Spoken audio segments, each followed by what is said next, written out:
I'm John Oehser here at the annual meetings with Jaguars General Manager James Gladstone.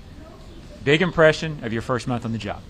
Yeah, I think a couple things jump out, right? The offseason got off to a fast start, and really our fan base, their support has really been something that's inspired our group. At the same time, I think the energy around what the future holds has really been something that's been captivating. And, in addition to that, the alignment across the organization, from ownership to operations to coaching and scouting, there's a shared vision for what lies on the horizon. And in addition to that, the clarity that comes with what it is that we're hunting up. And I think that only points to a healthier dose and efficiency and effectiveness of the decisions that lie ahead, especially as we start looking towards the draft. Now, head coach Liam Cohen talked this morning and said you guys have basically spent every waking minute together since you got the job.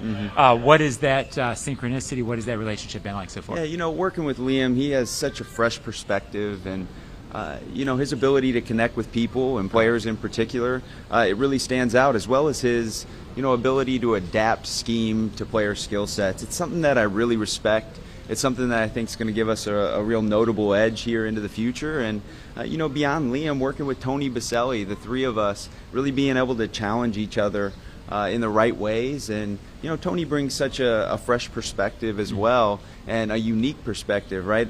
Through the lens of somebody who's seen the organization at the highest points, really a vantage point that is integral to our operation and our process to date, and really looking forward to see some of the conversations that we've been having so far come to life with real decisions here soon. Gotcha.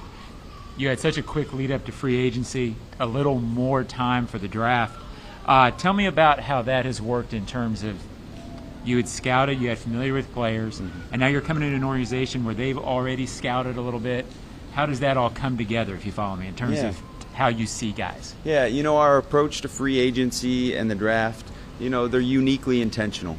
And I think with free agency, our goal was to elevate the floor of the roster. Right.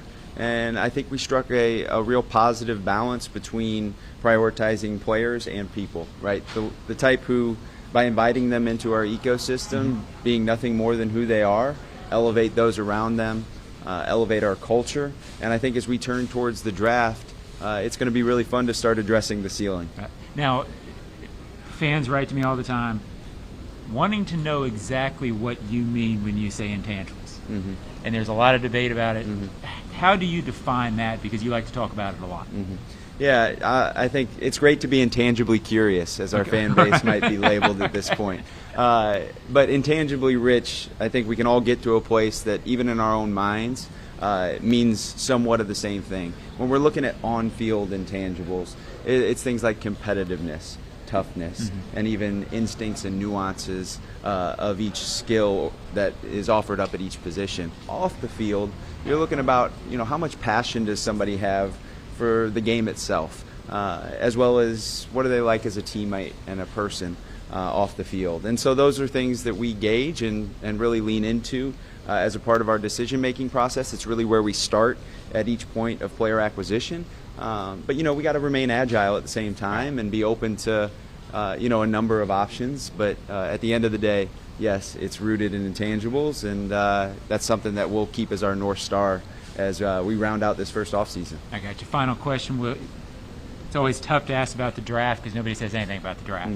But how do you like this draft, and how close are you to being ready for the draft?